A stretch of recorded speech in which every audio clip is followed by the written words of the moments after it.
what I've noticed in the industry, and like all humility, the better you are at weed, the worse you are at business in a lot of situations. And so I'm at this point right now where I'm finding the opportunity to really like find these great brands that just need the refinement of the business side. And so like I got to meet the guys at Mountain Man Melts, and like they're our hearts in the industry. It's passion, it's love, it's all about the plant and sourcing the right terps, and like they're tilling their soil, they're not doing like their amendments, and they're not doing any pesticides, and they're all serious about it because it's all for the terps and it's all for the rosin, and like everything is really serious.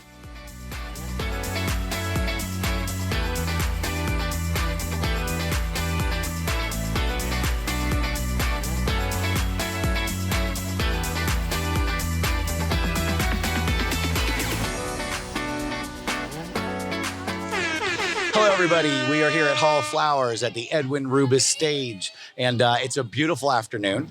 And we are here today with my friend Nichole, and I'm going to let Nichole do an introduction. She's got several jobs she's doing right now, so I'm going to let her do that introduction. Who is Nichole? Nichole is an anomaly. Sometimes when people ask me lately, what do I do? I say something and I think it's starting to like spin people a little bit, and I just say whatever it takes. I'm like, hey, Nichole, what do you do? And I'm like, whatever it takes. And they're like, a little took back by that, you know. But currently, I work with a few different companies. I work with Happy Fruit, doing sales and marketing. Happy Fruit's a rosin forward gummy company. That kind of also led me into another opportunity, which we were doing all of our rosin gummies are collaborations. So we work with really great rosin manufacturers, and like every time you buy Happy Fruit, you get specifically, I got one here. Da-da-da-da-da. So the Happy Fruits have collaboration. So like this one's a pistol whip, GMO pistol whip. So everything's strain specific for our collabs because we're buying rosin. So at that point, we're trying to like show quality, what quality is. And that led me into sourcing rosin. And I love rosin. I'm a dabber. That's like kind of the way I like to consume. And that led me to sourcing rosin. So I got to meet all these great rosin companies. And, what I've noticed in the industry, and like all humility, the better you are at weed, the worse you are at business in a lot of situations.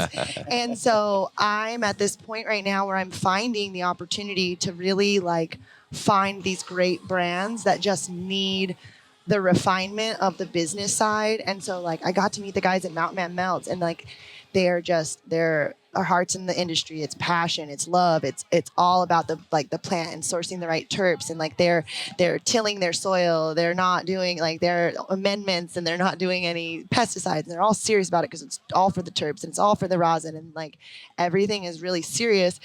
And then I'm like, okay, so let's set up our booth, and they're like, I'm like, oh, it's like that. But like you set up the booth and there's a line around the block because it's fire. Yeah. The product is fire. Yeah. But the problem is a lot of these people aren't going to be able to make it to the next step. Selling it, turning it to dollars to make more rosin. Yeah. Well, and you've done this for a while. You've gone around and worked with many different companies in different states as well. Yeah. And so, let me ask you this. So how do you see the industry today, right? So you've been around, you've done some consulting in different areas. Mm-hmm. The industry today, give me your take on today. Well, first of all, I love what you're saying about Mountain Man, where we have a company that prides themselves in the product, and they need somebody like you to help do the refining of the other part, because there is a business aspect. Yeah. But tell me what you're thinking about today. What are you seeing about today? Well, when I first got into the industry, it was kind of the beginning of things, right? So my first, like, I want to say real weed job, like I've been legacy for as long as I could drive. I've been legacy market. That's kind of where my like legacy market started. As soon as I could get to you with my yep. As soon as I could get to you with the bag, that's when I realized that I could get to you with a bag. But professionally, in about 2009, when the real estate market crashed, I was kind of thrown into it, and Long Beach had a licensing process, and that was like 2009, beginning of everything. And I had these big visions, and like I had a bet with my cousin. I was like, we're gonna be federally legal, but I think I said 2014, like a fucking dumb bitch. Like I was like, it's going, we're gonna do it, you know. And I'm like, we're on it. And then the next decade happened, right? So like I've gone through the highs, the lows, the goods, the bads, the uglies, like I say funny, I'm like, I should write a book called Where the Bones Are Buried, because like, holy shit, this is a crazy ride that we're on. But I honestly I thought that we would be further along professionally at this point, only because I thought that the government was going to give us a little bit more opportunity because it had started so long ago. Like, we've been doing this, like, we've been pushing 96 in California, you know? And so when you consider the fact that that's 30 years of us trying to fight for something, any sane person who knows it doesn't take 30 years to get a law to make, you know what I mean? Like, it shouldn't have taken us this long. We shouldn't be where we are as far back as we are legally. But at the same time, this industry is so full of fucking hustlers and people that are willing to do the work to figure out how to get around that. How are we going to get around that, you know? And that, to me, has really, like, shown me kind of come back to the heart of the industry, right? Because, like, the government just keeps putting these roadblocks in front of you, and like our job's to figure out how to pivot around it, you know, like pivot. That's what we did as outlaws. Exactly. If you're an outlaw, you had to pivot. You had to be MacGyver. Yeah, and so you see the people like the pivoters that are finding their way, and then you see the people that are just, you know, money investors that are just kind of showing up, and like you walk down these halls, you know who's who. It's not hard to tell. Yep. You know what I mean? Talk to the people for 2 minutes. Like, you can't always tell by looking at the booth, you know, but talk to the people, and that energy.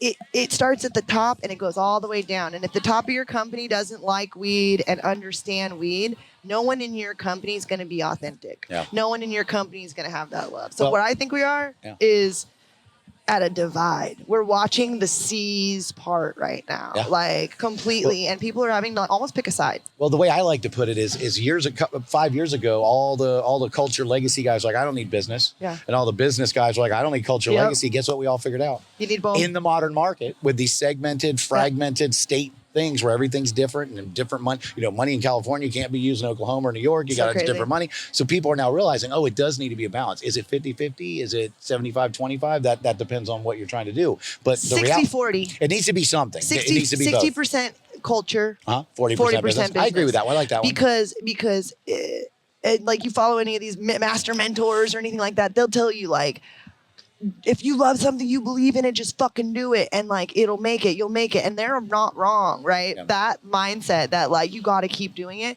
That has to be a larger percentage, I think, of your business of the ones that are like, we want to make this work than the ones that are like, how do we make money off of this? 60-40 kind of is the same breakdown of like the market itself. 60% is culture. It's all the tops and like the upper middles. And then the 40 is all the bottom end, you know, the shitty stuff that the corporate money guys like. Yeah. But unfortunately, the 60, when it sits on the shelf for too long, ends up getting sold in that 40% price point, you know? And I think that's happening to some of our spirits. Wow.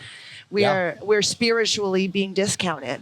And a lot of us are having to financially discount ourselves, even though our value is much higher than that, because we've been sitting on the shelf so long. And you know, metaphorically speaking, like, how many times can you start over, you know, and like that, like, I just feel like it just keeps. Well, I'm still counting how many times I can start over. Your gummies probably have a little better shelf life than just the hash by itself, though. The gummies have a much better shelf life than a lot of things, but honestly, the rosin, if you treat it right, if you keep it in the freezer, sure. You can keep rosin longer. I think rosin's the best way to quality, long-term longevity preserve any cannabis. Right. Like, make rosin, keep it climate controlled. That's you'll be able to get high off a good flavor in like 5 years if you kept that shit frozen. You know what I mean? And it's not going to go bad as long as you processed it properly. Yeah. I think rosin is, like, to me, like the premium. But I keep it in my freezer. I got my little rosin and the guys selling rosin that are doing the best is they're bringing a fridge to the retailer and saying, look, my product's going to go in a fridge, and being able to demand that as qualification for selling your good. Puts you in a nice place. We were doing some distribution of some rosin companies, and we had to literally get a freezer to go into our transport. Absolutely. So that the product could stay the same during transport as it did before and after. Yeah. Temperature changing back and forth, that's quality losing every single second. Humidity swings is terrible for it. Yeah, it really is. Well, gummies are nice for that, so. Yeah, you know, but they aren't too, because that's something that you want to make sure. We're putting rosin in there, right? And so then you see the word rosin on there, and people are like, oh, freeze it. And I'm like, I don't know. So now we're having to do all kinds of like checking on like shelf stability. What if they did freeze it for a little while? Yeah, they get kind of weird afterwards. What does it change? How does it change it? You ever put one in hot water?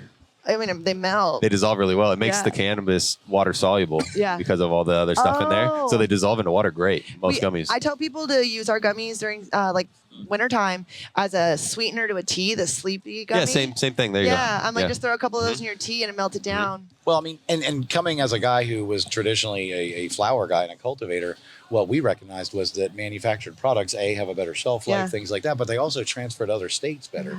In the last couple of years, that's really been the name of the game. Can you take what you've done in California with most people and take that to another state? And what we found was manufactured products is a much easier way for us to do that because you don't have to worry about a hype flower from one state to the next or one grow. I mean, from one room to the next, you can have flowers act differently, even though they're the same strain. So the continuity of manufactured products has been something that's really come on. Like flower was like what 80% originally when we didn't have manufactured products. Now I think flower's down below 50% of total sales and everything. Only if you include pre-rolls in it. Pre-rolls, you take pre-rolls out, it's lower than that. You know, the whole state to state thing was something I saw in a big way when I moved to Colorado in 2012 during legalization out there, and everyone's moving a grower from California. That was your play, right? Yeah. Nobody in Colorado knew how to fucking grow commercially, right? So everyone's moving somebody from California to come grow. Well, altitude and zero humidity are two different elements that people aren't preparing for. And altitude, even in the world of manufacturing, if you're not running quality conditions of temperatures, proper airflow, that's a variable too. Like I learned that when I was learning how to make fucking peanut brittle in my grandma's kitchen. Like she's like, what's the humidity? And I'm like, what? Like my grandma would literally make me check the humidity. And these variables are things that people aren't necessarily all thinking of because we're like hash scientists. Yeah, it worked over here. It'll work over there. Right. What do you mean? Right. And then the same thing for growing. You know, you go try to grow the same way in Colorado with zero humidity outside, and like it freezes in the wintertime, like actually freezes. And to be clear, that's not our fault. It's just because they shunned us so long, we had to figure it out. I didn't want to be the guy figuring all this stuff out. I was no chemist, but none of the chemists wanted to do it. So I was like, what are you going to do? Just ignore it? No. I think not. No, you're 100% right. And like that's something that I feel like I'm constantly trying to let people know. People are like, oh, you think that they need to be scientists? I'm like, I mean, not full-blown scientists, but like I shouldn't be able to run circles around them in the world of science if they're operating a machine that's full of at least pressure. Scientifically minded, right? Yeah. Like that's 100%. All. Yeah, logical. Like the mechanic doesn't need to know how to like design a car from scratch. But he needs to know how it works and how it might need he needs to understand how combustion works. Yeah, exactly. Just the basics of it. Sure. Yeah. So if you don't know the refrigeration cycle, maybe you shouldn't be playing with a hydrocarbon machine. Yeah, that's fair. Yeah. But ice water's for dummies, man. You just paddle it around. That's true. That's don't fair. do it too hard. That's fair. Yeah. Don't do it too hard. Don't do it too hard. Don't work too hard. Well, we could talk. You and I could talk all day. Forever. But I know you have to get back, and we have to go. So let people know. Let people know where they can find you on either social medias or websites or however you want people to contact you. I mean, I don't even know how to find myself sometimes. So you can. Oh shit! It's easier for other people to find you than to find yourself. That's true. What the heck? I'm gonna say you can find me on Instagram. Harvest_honey is an easy way, but my website, Nichole, Nichole West, NicholeWest.com is probably the best way. I've got all my production. This is empty now, but here.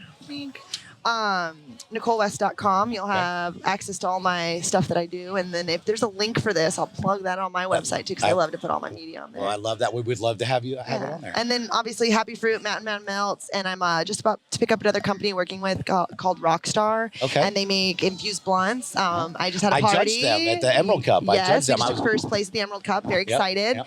And we're doing a collab that is going to be really cool. Weavers is doing his first ever certified rolling training, and so he's training our rollers. All right, and we're making a Weavers approved tech. Oh, I like that. I know. I like that. That's awesome. Weavers is gonna have his first production blunt. Dope. All right. Yeah. These are great. Mountain Man. I'll bring you some. Mountain Man. It is fire product. Yeah. Well, and there we are live from the Edwin Rubis Stage. Yeah. Thank you guys. Flowers. Thank you, Nichole. Thank you guys so much. I really appreciate it.